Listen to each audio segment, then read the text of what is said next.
Hey everyone, let's dive into Shloka 36 and 37 of the Bhagavad Gita today. Let's get started. Let's look at the meaning first. Verse 36. O Janardana, what pleasure will I derive from killing the sons of Dhritarashtra? Even though they are aggressors, sin will surely overcome us if we slay them. Verse 37. Therefore, it does not befit us to kill our cousins, the son of Dhritarashtra, and friends. O Madhava, how can we be happy by killing our own kinsmen?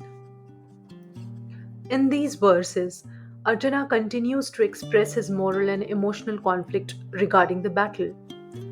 He questions the idea of victory through violence, stating that even though the sons of Dhritarashtra are aggressors, killing them would only lead to sin and sorrow. Arjuna's primary concern is that killing his own relatives, even if justified by war, would bring about immense guilt and unhappiness.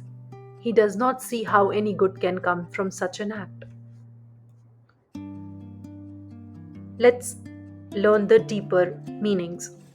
Avoiding destruction for personal gain.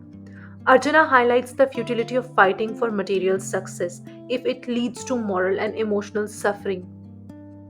He understands that no victory is worth destroying personal connections and values. Violence and its consequences.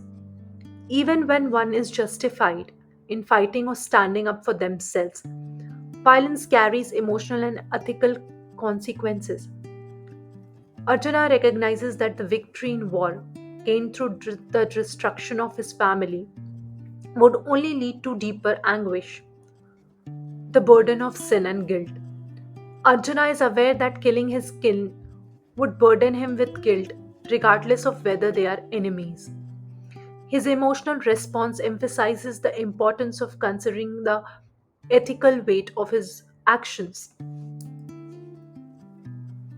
applying the learnings in modern life. Think beyond immediate success. In today's world, we are often pursuing success at all costs, sometimes sacrificing personal values or relationships. Arjuna teaches us that true happiness cannot come from harming others or compromising our moral compass. Ethics over conflicts. Even in situations where we face conflicts and competition, these verses remind us to seek non-violent, ethical solutions rather than taking actions that could cause long-term harm to over anybody. Evaluate the long-term consequences. Before making decisions, especially in difficult or competitive situations, consider the long-term impact of your action.